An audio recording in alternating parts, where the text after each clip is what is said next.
The laughter still echoed in my ears as I watched my husband Rowan's face drain of colour across our crowded living room. I had just delivered what I thought was the perfect punchline to cap off our anniversary party, and our friends were practically falling off their chairs with amusement. But Rowan wasn't laughing. "Oh my God, Lysandra, you're terrible," Janet Lou squealed, wiping tears from her eyes as she clutched her wine glass. "Poor Rowan," I basked in the attention, feeling more alive than I had in months. The joke had been building naturally from our conversation about past relationships, and when the moment presented itself, I couldn't resist. "I mean, what can I say? My ex could go all night, but this one here," I gestured dramatically toward my husband, "needs his beauty sleep after 20 minutes. The room erupted again. Marcus, Cal's friend from the gym, was practically choking on his beer. Even my mother-in-law Gina, who rarely cracked a smile at my humor, looked shocked into silence. But it was Rowan's expression that should have warned me. The way his jaw tightened, how his knuckles went white around his drink, the sudden stillness that seemed to radiate from him like a cold front. "Lysandra," he said quietly, his voice cutting through the laughter like a blade. "Can I speak with you in the kitchen?"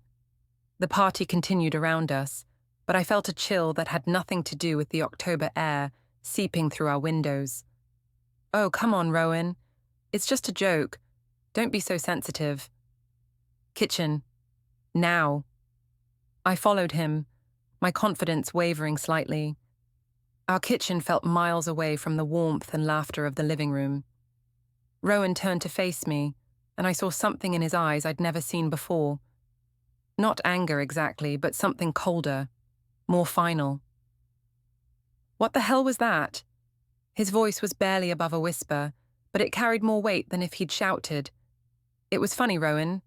Everyone was laughing. You need to learn to laugh at yourself sometimes." "Laugh at myself?" He set his glass down on the counter with deliberate precision. "You just humiliated me in front of our friends, our family, your co-workers. You took something private between us and turned it into entertainment." I rolled my eyes, though something in my stomach was starting to twist. "You're being dramatic. It's not that serious." "Isn't it?"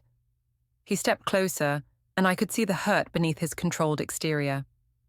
"You compared me to your ex-boyfriend in the most intimate way possible, in front of everyone we know. How is that not serious?" "Because it's just sex, Rowan. It's not the end of the world. People make jokes about sex all the time. Not about their spouse's inadequacies. Not in public. Not like that." The kitchen felt smaller suddenly, the distance between us both too much and not enough. I could hear our daughter Nora's voice from upstairs, asking someone to read her a story.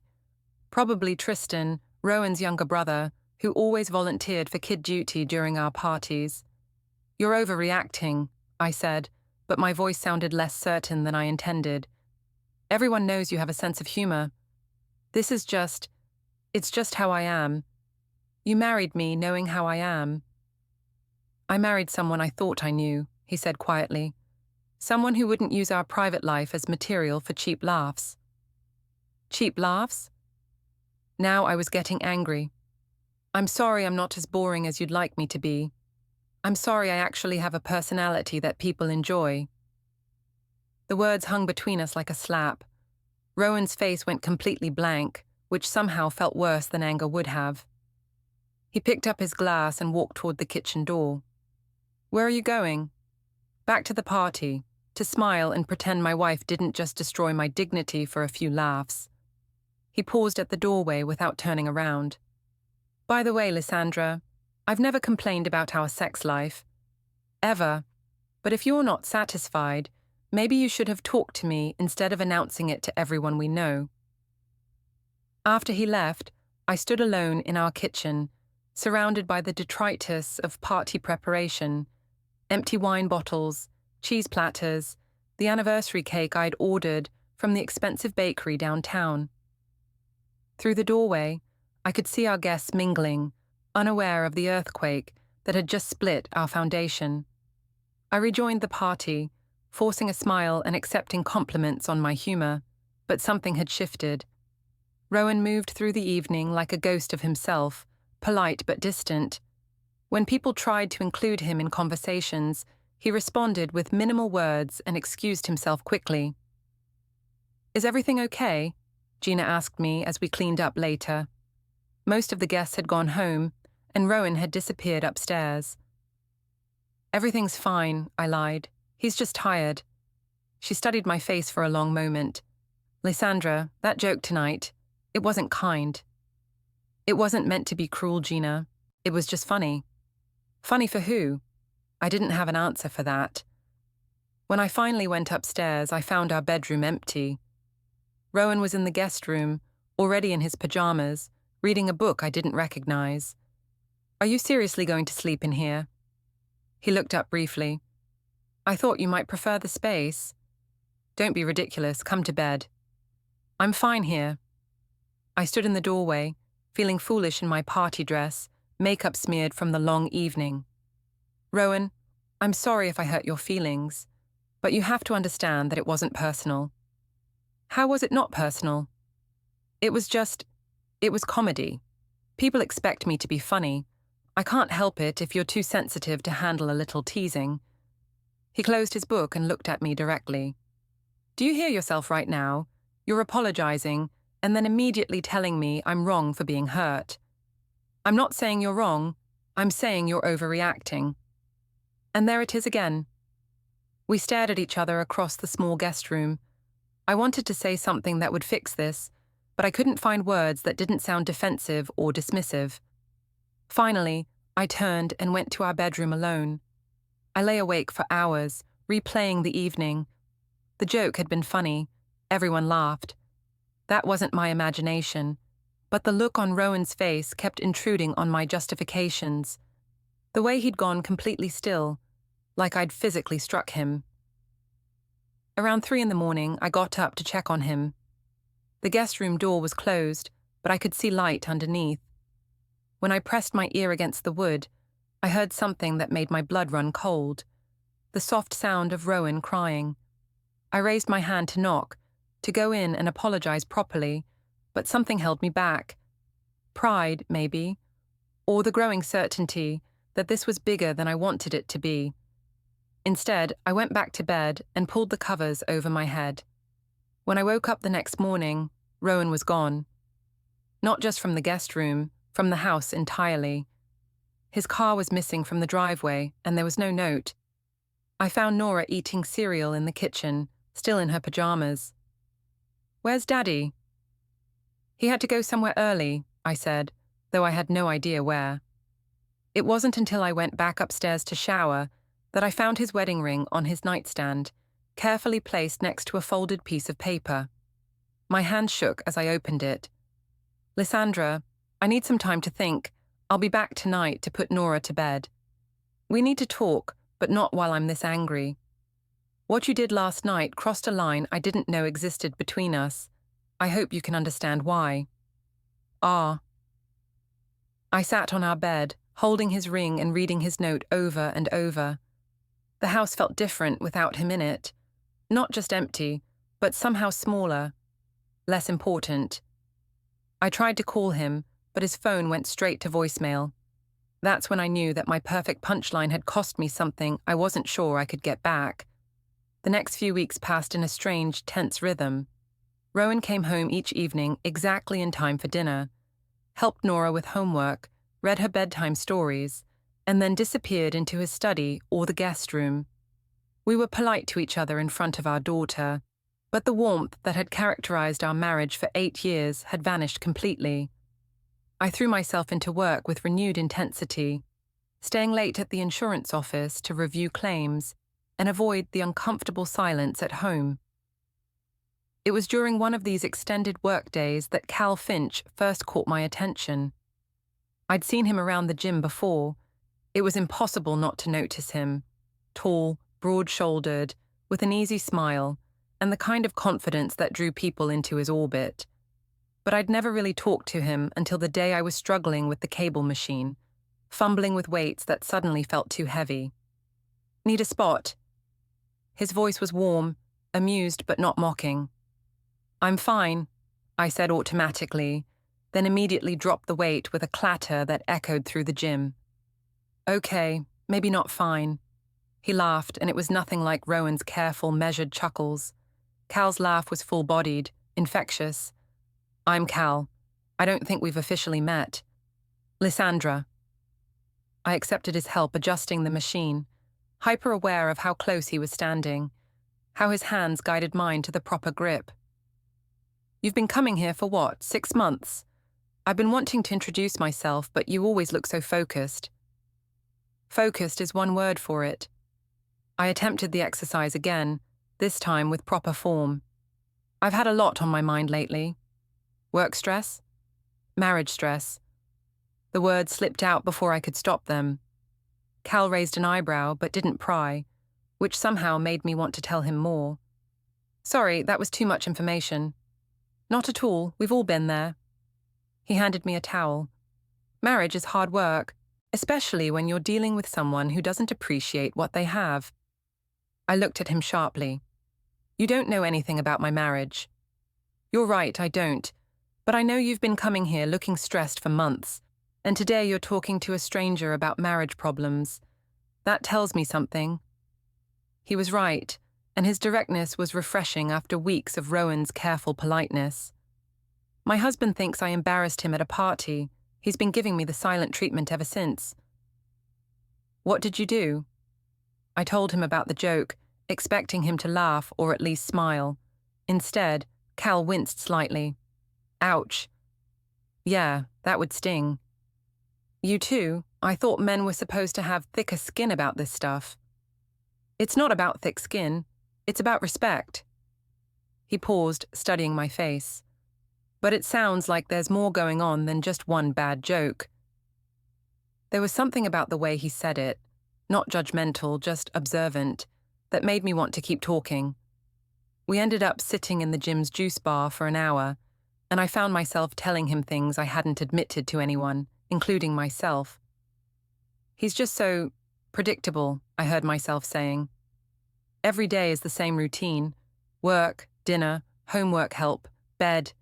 He never wants to go out anymore, never wants to try anything new. It's like being married to a schedule. Sounds lonely. It is lonely. And the worst part is, if I try to talk to him about it, he makes me feel like I'm being unreasonable for wanting more. Cal nodded thoughtfully. Some people get comfortable and stop trying. They think marriage means they don't have to court their partner anymore. Exactly. You get it. Rowan used to be different. When we were dating, he'd surprise me with weekend trips, random flowers, spontaneous dinner dates. Now I'm lucky if he looks up from his papers when I walk in the room. Maybe he's taking you for granted. Maybe I'm taking myself for granted too. The conversation stayed with me for days. Cal had listened without judgment, offered insights without trying to fix everything, made me feel heard in a way I hadn't experienced in months.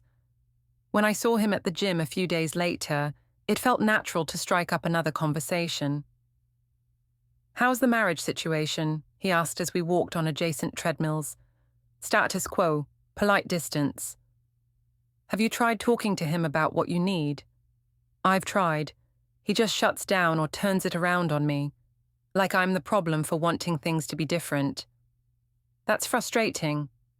It is, and it makes me feel crazy, like I'm imagining that things used to be better between us. Cal slowed his treadmill and turned to face me. You're not crazy, Lysandra. You're just married to someone who stopped seeing you.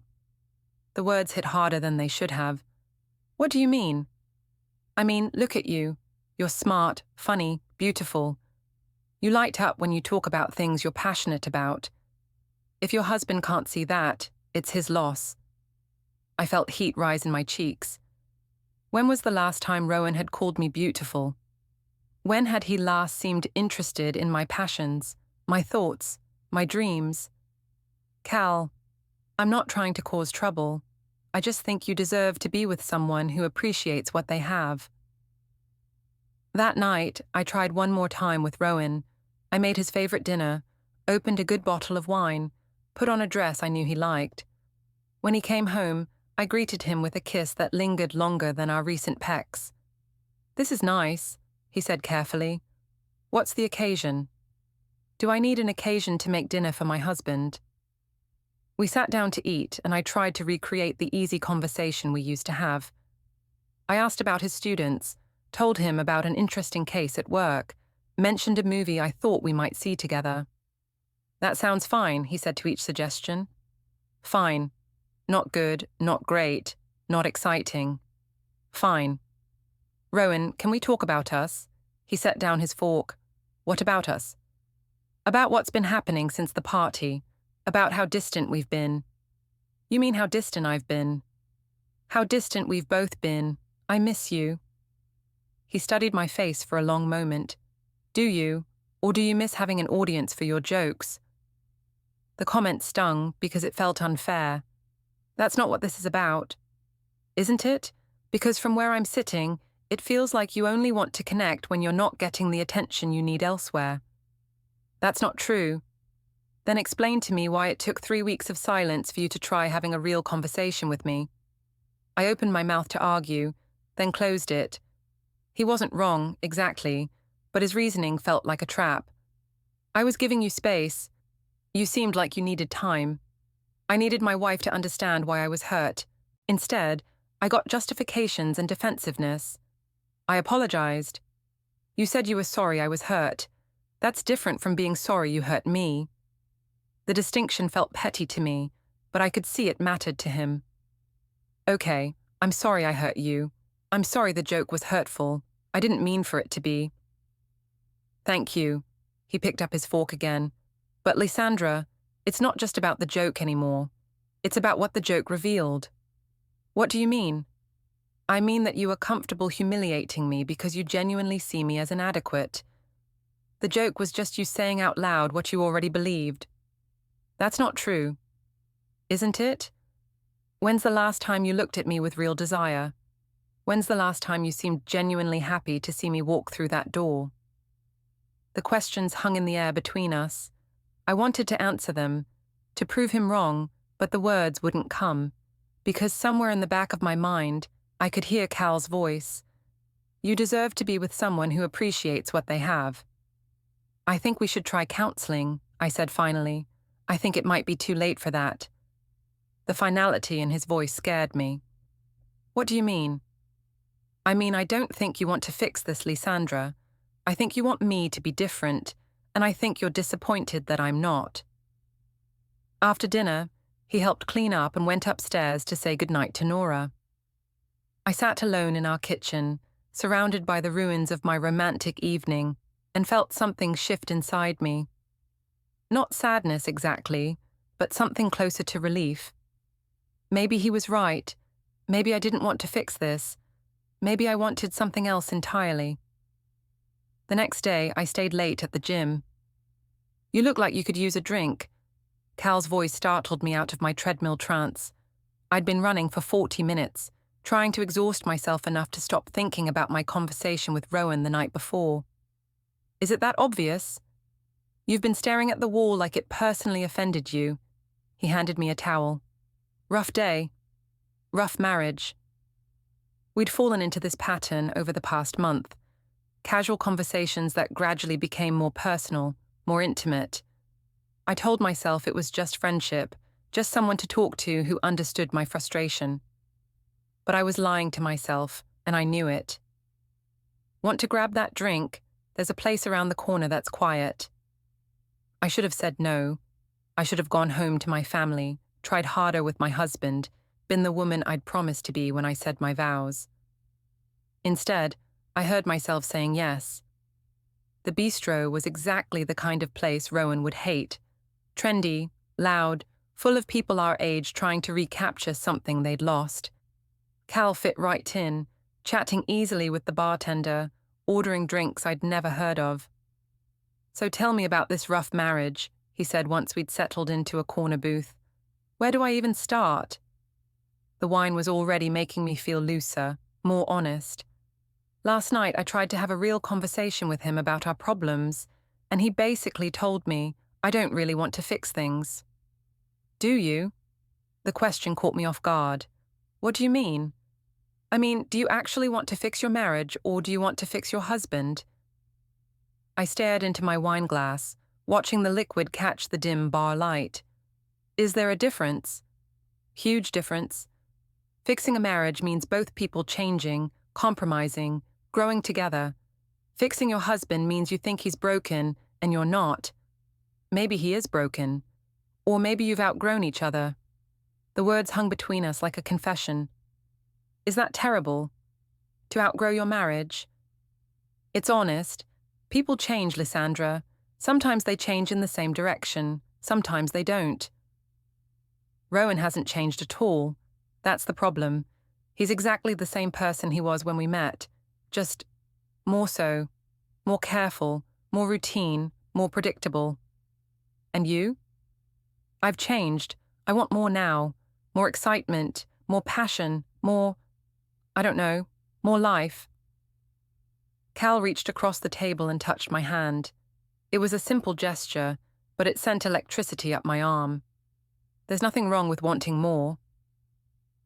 We talked for 2 hours, about dreams we'd given up, compromises we'd made, the gap between who we thought we'd become and who we actually were.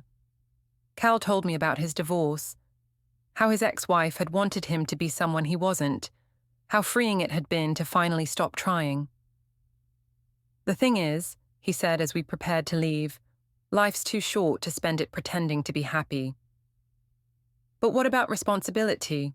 What about commitments? What about your happiness? What about your life?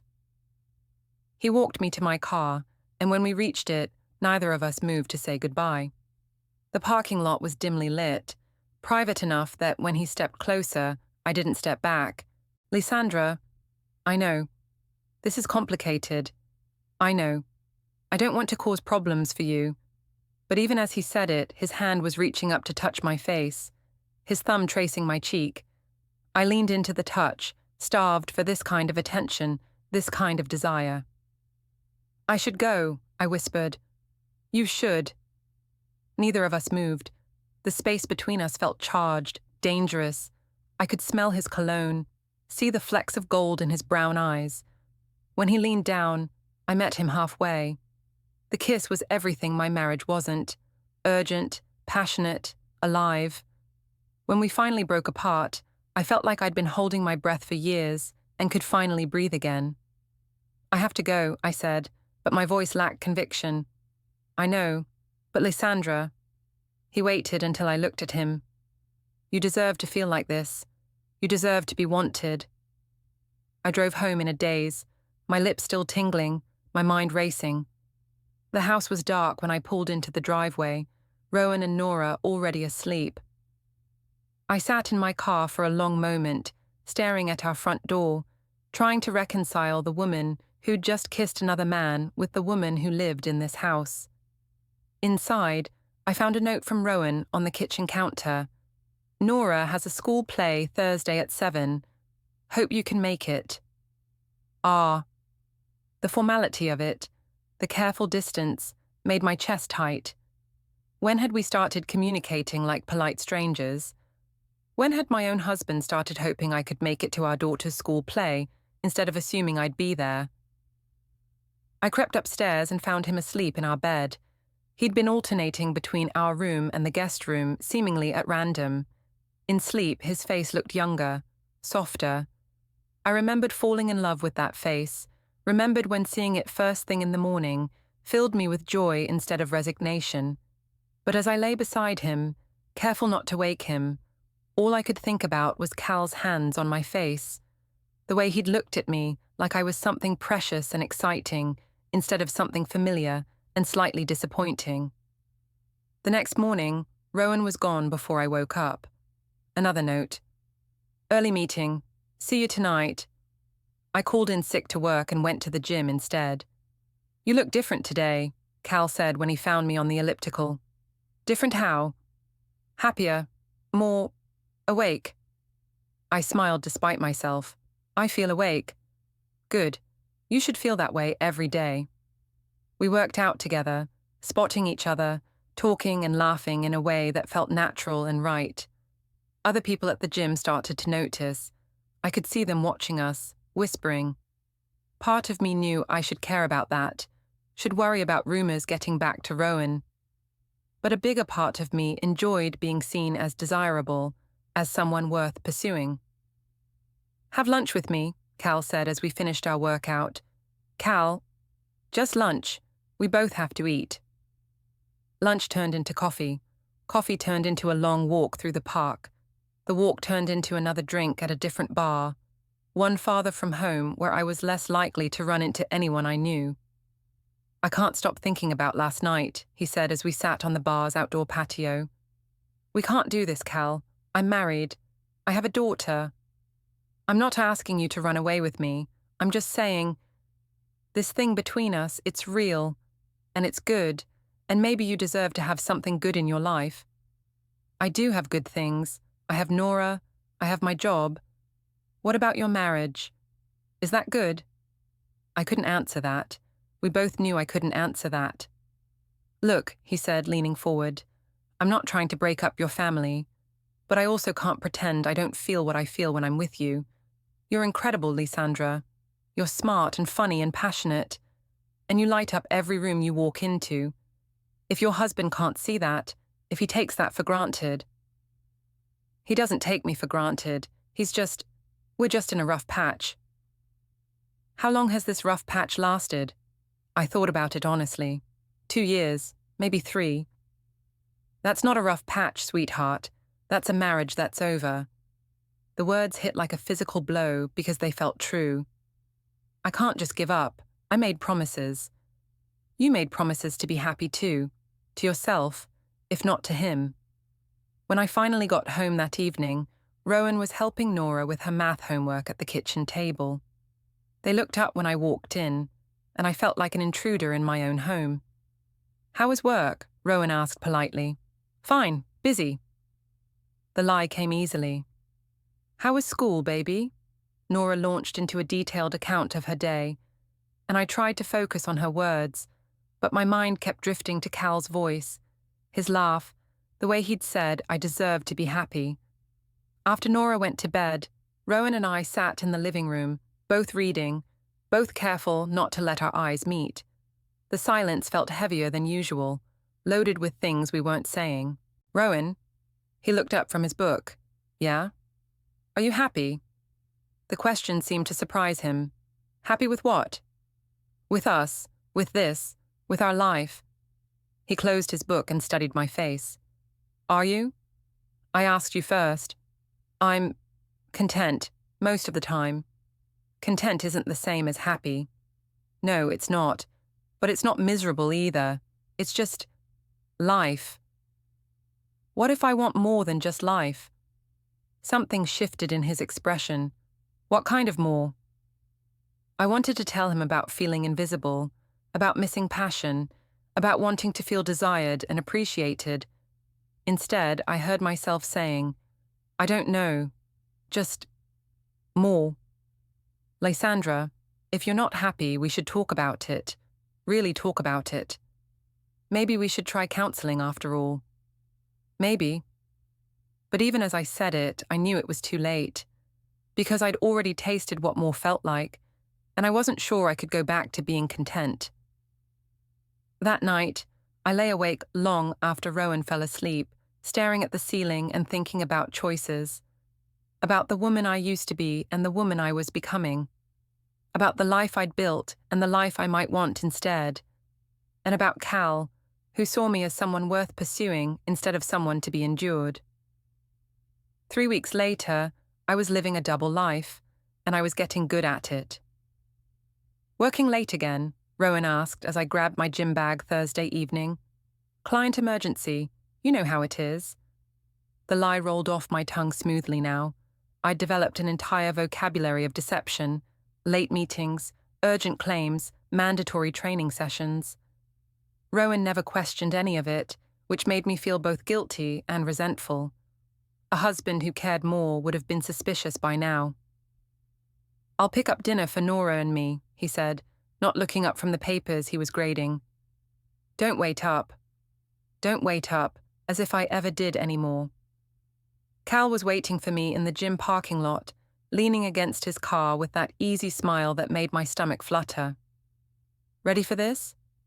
Ready for what exactly? Marcus is having people over at his place. Nothing big, just drinks and good conversation. I thought you might enjoy meeting some of my friends. I hesitated. Going to the gym together was one thing. We could claim it was coincidental if anyone saw us. But going to a party together felt like crossing a line I hadn't quite crossed yet. I don't know, Cal. What if someone recognizes me? Marcus lives across town. Besides, you can't hide forever. I'm not hiding. I'm being careful. Same thing. He stepped closer, his voice dropping to that intimate tone that made me feel like the only woman in the world. Lysandra, you've been sneaking around for weeks, feeling guilty about wanting to be happy.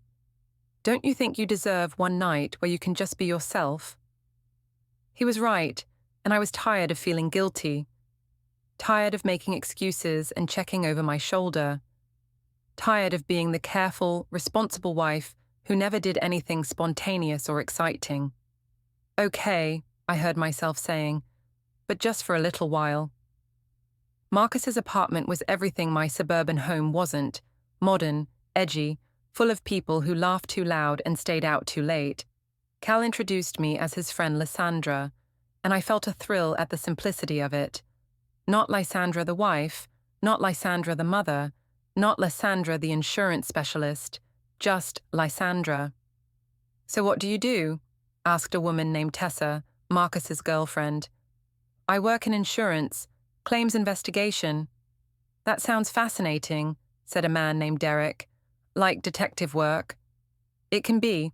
I spend a lot of time figuring out when people are lying to me. Occupational hazard of being married, Marcus joked, and everyone laughed. Actually, I'm getting divorced, I heard myself saying. The words surprised me as much as they surprised Cal, who shot me a sharp look. Sorry to hear that, Tessa said. How long were you married? 8 years, but we've been growing apart for a while now. Different goals, different ideas about what we want from life. It was strange how easily the fiction flowed. In this room, with these people, I could be anyone I wanted to be. I could be the woman who was brave enough to leave a marriage that wasn't working, instead of the woman who was too scared to even admit her marriage was failing. Good for you for getting out, Derek said. Too many people stay in dead relationships out of obligation. Exactly. Life's too short to be miserable. Cal's hand found mine under the table, and I didn't pull away. Around us, the conversation flowed from relationships to careers to travel plans. I found myself talking about places I wanted to visit, things I wanted to try, dreams I'd put on hold for so long I'd almost forgotten I had them. You should come to Costa Rica with us next month, Tessa said suddenly. We're doing a yoga retreat. Very spiritual, very cleansing. I couldn't possibly. Why not? Cal squeezed my hand. You said your divorce is almost final. What's stopping you? What was stopping me? In this moment, surrounded by people who saw me as free and interesting and capable of adventure, I couldn't think of a single reason. Maybe I will, I said, and meant it. The evening flew by. I drank more than I usually did, laughed harder than I had in months, felt more like myself than I had in years. When Cal suggested we go for a walk, I followed him outside without hesitation. You told them you were getting divorced, he said as we walked through Marcus's neighborhood. I know. I don't know why I said that. Don't you? We stopped under a streetlight and he turned to face me. Lysandra, what are we doing here? I don't know. Yes, you do. We both do. His hands found my face, thumbs tracing my cheekbones. This isn't just friendship anymore. It hasn't been for weeks. Cal, I'm falling for you, hard, and I think you're falling for me too. He was right, and admitting it felt like jumping off a cliff. This is complicated. It doesn't have to be. You could leave him. People do it every day. I have a daughter. Who deserves to see her mother happy? Who deserves to learn that it's okay to choose yourself sometimes? When he kissed me this time, I didn't pull away. I kissed him back with months of pent-up frustration and longing and need. When we finally broke apart, I was breathing hard and my heart was racing. "Come home with me," he whispered against my lips. "I can't." "You can. You just have to choose to." I thought about Rowan at home, probably asleep by now, probably not even wondering where I was. I thought about the careful distance we maintained, the polite conversations, the way we moved around each other like strangers sharing space. "Just tonight," I said. Cal's apartment was a reflection of him, confident, masculine, unapologetically adult. No toys scattered on the floor, no school papers stuck to the refrigerator, no evidence of the careful compromises that came with family life. "Are you sure about this?" he asked as we stood in his living room. Instead of answering, I kissed him. This time, there was no hesitation, no voice in my head telling me to stop. There was just Cal, and the way he made me feel, desired, valued, alive. Afterward, as I lay in his arms, I felt something I hadn't experienced in years, complete satisfaction, not just physical, but emotional. The sense that I was exactly where I belonged, with exactly who I belonged with. "Stay the night," Cal murmured against my hair. "I can't. I have to get home." "Why? He doesn't even know you're gone." The truth of that statement hurt more than it should have. I need to think about all this." "What's to think about? You're unhappy at home, happy with me. The math isn't complicated." But as I drove home at midnight, everything felt complicated. I crept into my house like a teenager breaking curfew, careful not to wake anyone. Rowan was asleep in our bed, and for a moment I stood in the doorway watching him. He looked peaceful, innocent, like someone who trusted his wife to be where she said she'd be. I showered quickly and slipped into bed beside him. He stirred slightly but didn't wake. Lying there in the dark, I could still smell Cal's cologne on my skin, still feel the echo of his hands on my body. I waited for the guilt to hit, for the crushing weight of what I'd done to overwhelm me. Instead, I felt something closer to relief. For the first time in months, I felt like I knew exactly what I wanted. The next morning, Rowan was already up when I woke. I found him in the kitchen making coffee, still in his pajamas. "You got in late last night," he said without looking at me. "The client meeting ran long, and then we went for drinks to celebrate closing the case." "Ah," he handed me a cup of coffee. "Well, I'm glad you had a good time." "I did. It felt good to get out, be social." "You should do it more often. You've seemed happier lately." The irony wasn't lost on me. I was happier, but not for any reason I could share with him. "Rowan, can I ask you something?" "Sure."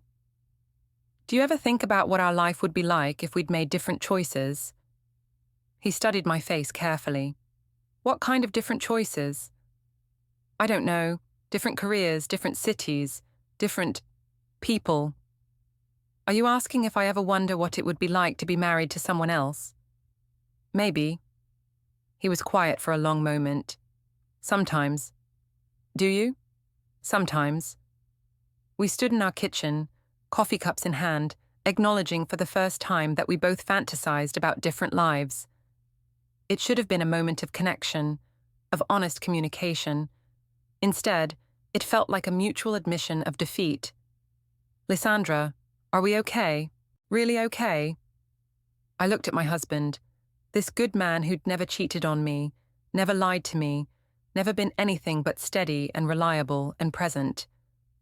I thought about the woman I'd been the night before, laughing and flirting and feeling beautiful.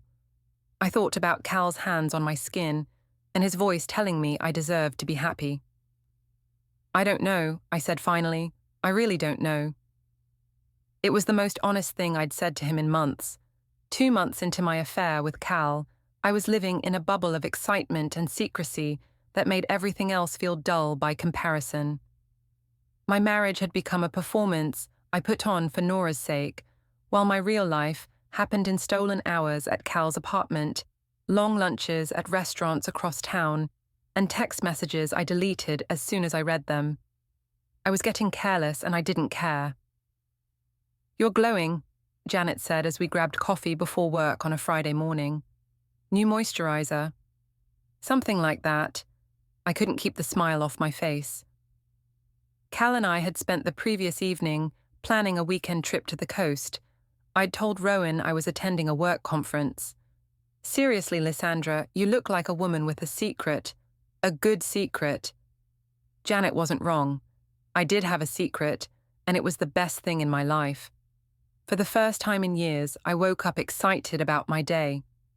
I had someone to text throughout the morning, someone who sent me photos of his coffee cup with messages like, "Thinking of you," written in the foam. Someone who made me feel like the most important person in his world. "Maybe I'm just finally happy," I said. "About time. You and Rowan work things out."